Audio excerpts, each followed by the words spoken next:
Hello and welcome. In this module, we will discuss problem detection and resolution as a domain of Agile practices. Problems are an inevitable part of any project. Proactively identifying and resolving problems is crucial. Pushing ahead, hoping that the problem will go away, can damage the project in terms of both time and cost. Diagnostic activities such as measuring cycle times and trends can help spot problems before they arise, while tools such as escaped defects identify issues that have already occurred. Cycle time is the period of time taken to complete a task, such as developing a feature or an item on the backlog. Cycle time and work in progress, or WIP, are closely related because large amounts of WIP can create bottlenecks. If any problems arise, there can be large chunks of rework, which increases cycle time. Therefore, it is important to limit WIP. Throughput refers to an amount of work that a team is capable of doing. Using WIP and throughput, the cycle time can be calculated. Cycle time equals WIP divided by throughput. The rate of cost of change is proportional to the time taken to resolve an issue. This is because work built on top of defects may need to be undone or reworked. Despite best efforts, occasional defects might slip past quality control processes and make it to the customers. Escaped defects occupy the top spot in a cost of change graph. Tracking escaped defects on a graph can help evaluate and improve quality control processes. Problem detection and resolution is highly dependent on the quality management practices implemented in the project. There are several quality standards and practices that teams can utilize to ensure quality. Ensuring testing is a part of each iteration, and fixing more than 3/4 of defects in the next iteration leads to high quality management. The quality assurance team should also work with developers and business requirements to get a thorough understanding of requirements.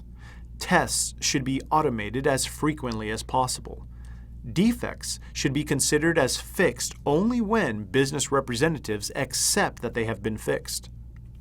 Identifying and accepting failure modes and looking at alternatives to overcome those are essential to problem detection and resolution. Alistair Cockburn suggests establishing and encouraging the adoption of a standard way of working while still including scope for tolerance and forgiveness.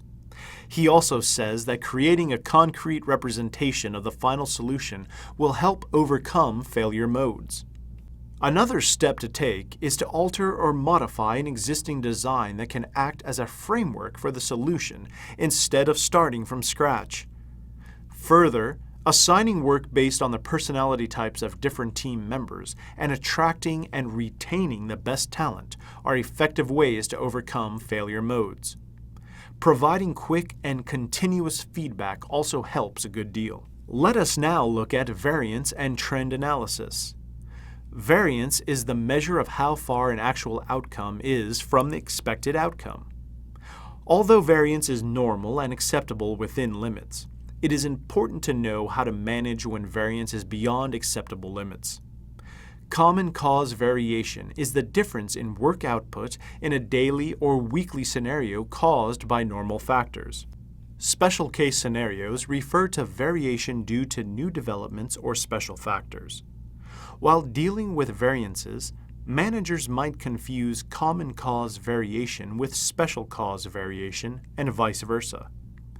Common cause variation is normal and accepted and does not require any intervention, while special cause variation is due to an underlying issue that needs to be addressed.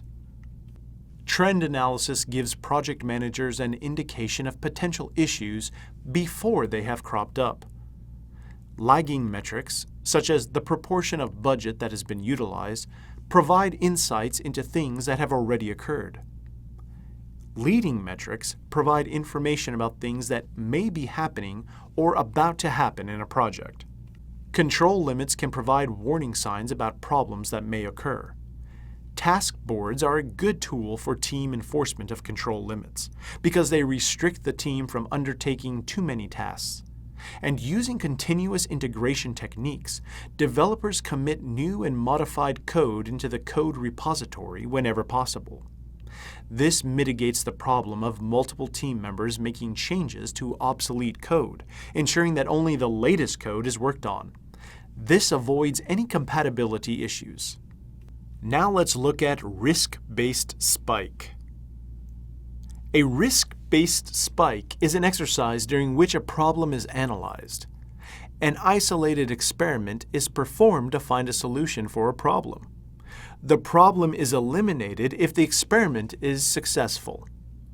Risk-based spikes are usually used early on in projects that are trying to develop new technologies before venturing too far into project development. Another practice is frequent verification and validation. It is a continuous, multi-level feature of Agile projects. With this practice, it is easier to ensure that the project is progressing according to plan and that there are no errors. Now let's examine the steps involved in problem solving.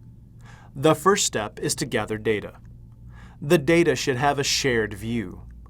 Several activities such as timeline, triple nickels, satisfaction histogram, team radar, and color code dots can be used to gather data. The second step is generating insights. After data is gathered, the team analyzes and generates insights about the problem before deciding on an action plan. Activities that can generate insights include brainstorming, fishbone, identifying themes, and 5 whys. Deciding what to do is the final step.